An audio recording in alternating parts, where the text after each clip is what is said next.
The spark plug's primary function is to ignite the air and fuel mixture within the engine cylinder, which is necessary for the engine to produce power. The spark plug is connected to the engine's ignition system, which sends high voltage electric current to the plug. This voltage is generated by the ignition coil. And the spark plug has two electrodes. The central electrode, which is here, and I'm doing this looking through my camera, so bear with me. All right, and then it has the ground electrode, which is here. Because this one is actually ground to your engine block, which is ground to the frame of your car, so it's ground through these threads, if you will. All right, so the high voltage comes through and it creates a potential difference between the two electrodes. So when the voltage is high enough, it overcomes the resistance of the gap between the two electrodes. So the voltage jumps across the gap and creates a spark. This spark ignites the compressed air fuel mixture in the cylinder. So I'm trying to do this looking through my camera. Okay. The ignition of the fuel and air mixture causes a controlled explosion, driving the piston down and creating the power needed to turn the engine's crankshaft. This process repeats in each cylinder in a specific sequence, keeping the engine running. After the combustion, the exhaust valve opens, allowing the burnt gases to exit, and the cylinder and the cycle in the cylinder, the gases exit the cylinder and the cycle repeats with fresh air fuel mixture. Spark plugs must be properly gapped, maintained, and replaced as they wear out over time. A faulty or worn out spark plug can cause misfire, poor engine performance, and increased fuel consumption. Okay, so I want to talk about this gapping because it's important. And owner's manuals should tell you what your gap should be. The research I did for my car said that the spark plug should be gapped at 45 thousandths of an inch or 0.045 of an inch, or it can also be expressed as 1.143 millimeter. So the auto stores are actually very, very helpful when it comes to this. As a matter of fact, I actually plugged in my 350 Chevy and what it was in and blah, blah, blah. And it actually recommended this spark plug. And but you should check for your car and do your own research. But this is just what I landed on after doing my own research. And so it said that the spark plug should be gapped at 45 thousandths of an inch. And these come pre-gapped. However, I want to make sure there's no error. So I have my little handy dandy gap measuring tool, and I'm going to do this. And I'm looking through my camera, so bear with me. So I'm going to slide that in here and slide this up and see where it stops. And it's right there is where it's hitting and it's wanting to stop. And if you look, I hope that can focus in on that. You see the 0.04, and then you see that it's 1, 2, 3, 4, 5 ticks over. So this is gapped correctly. This is gapped at 0.045 because that's where it's hitting. See that, how this tool works? And then if you flip it over, it's metric on the other side, the 1.143. See how that starts out. And so I'm going to check all 8 of these and make sure the gapping is correct, just because you never know. So I wanted to briefly mention the gap. It's worth mentioning. But like I said, the auto stores were actually very helpful. Recommended both my research and just going to the automotive store, recommended this. And it was also as pre-gapped. So, all right, and I'm also going to be using this spark plug socket. This is a 5/8, and it's a little different than most sockets. It's deeper, it's thin walled to get in, and mine has a rubber boot inside there. That is just to help hold the spark plug so you don't drop it or crack the porcelain or anything like that. So I am going to be using that. And it's also worth mentioning that I will be using a universal joint or flexible joint. It comes with a lot of socket sets just because these spark plugs are sometimes in awkward places, and so that makes it a little easier. And so I'm going to be using this as well. It's worth mentioning.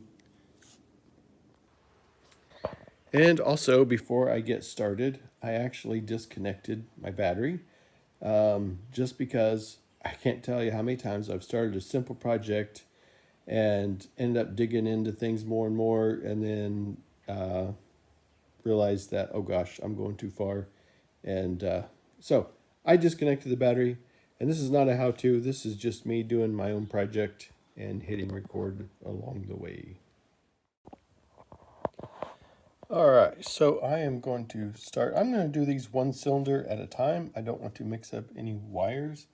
And I'm going to start by removing on the spark plug wire the boot. I'm going to disconnect it from the spark plug, and then I'll grab it. And I always keep handy one of these dental tools. It's just got a little mirror on it. But for the sake of the audience, I'm going to put my camera down there and show, because they're hard to see, but I'm going to put the camera down there and show the spark plug, and then I'm going to come back up on top and remove the first one.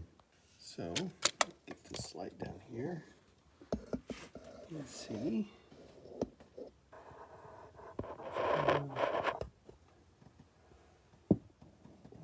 And so there it is. Okay, just so the audience can see, I'm going to be removing that boot from the spark plug right there and then getting it out. And I'll replace it completely. And then the next one is over here.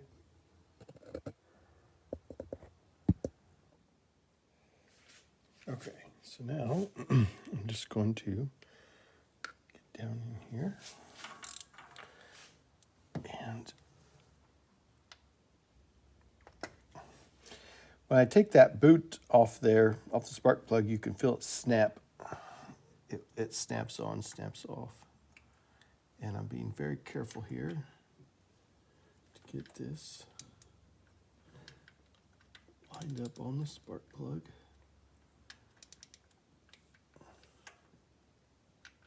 Oh, there we go.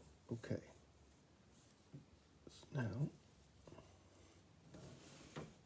oh, I'm sorry, I'm just showing, probably just showing the back of my elbow. There we go. All right. Sorry to show my backside so much. That's the tricky part of this. Okay, so now that it's broke free, I'm actually just going to use my hand and take it the rest of the way out.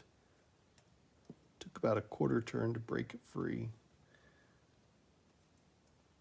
And I'm just twisting it out. Okay, and there it goes. All right. Okay, so this is actually later on after I've already made my video. I'm going to come back and edit this in because I really didn't like the angle where I was just showing the back of my elbow. And so I thought, well, you know what? I'm going to record this. There, I just broke free. I'm on the other side of the vehicle. And so this is a lot more gooder of an angle. So where you can see me doing this, and I don't know that there's really much to see, which is why I showed the things I did before I started. And there I've got the spark plug out. So anyway, just wanted to show that. as a bonus. Hope that helps.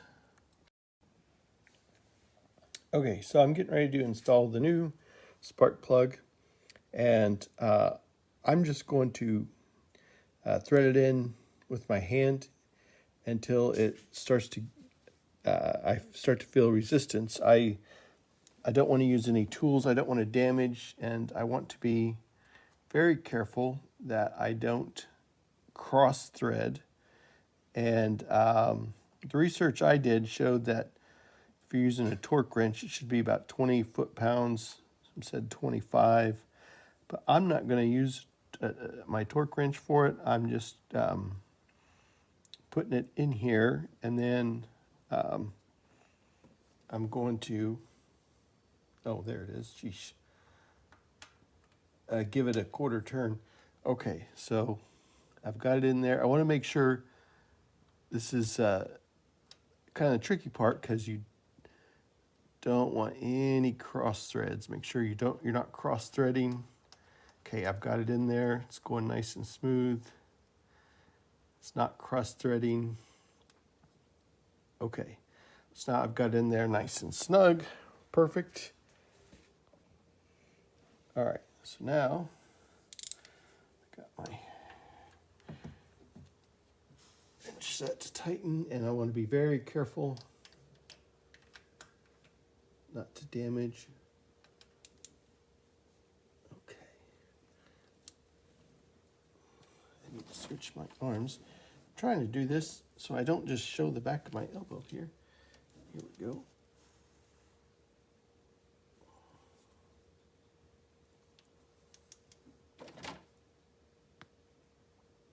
There is a danger in tightening as well. And that rubber boot hangs onto the spark plug. But anyway, so I just got it to where it had no resistance, and then I gave it a quarter turn is what I did. You can do it how you see fit. Check your owner's manual to see torque settings if you use a torque wrench. And now I'm going to snap the boot back on. And want to make sure it actually snaps. I'm about to knock over on my camera.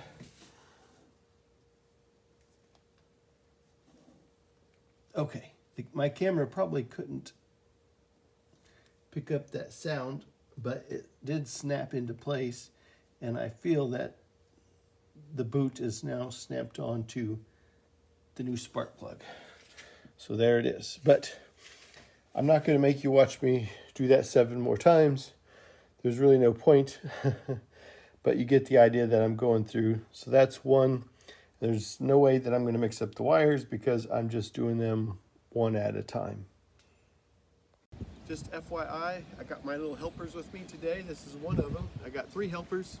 This one here is involved with a lot of my projects and helping, so we appreciate Chip's help and everybody else. Oh, there goes the other one. All right. This is another one of my helpers. Yes, you've helped me for a long time with a lot of my projects, haven't you, guys? All right.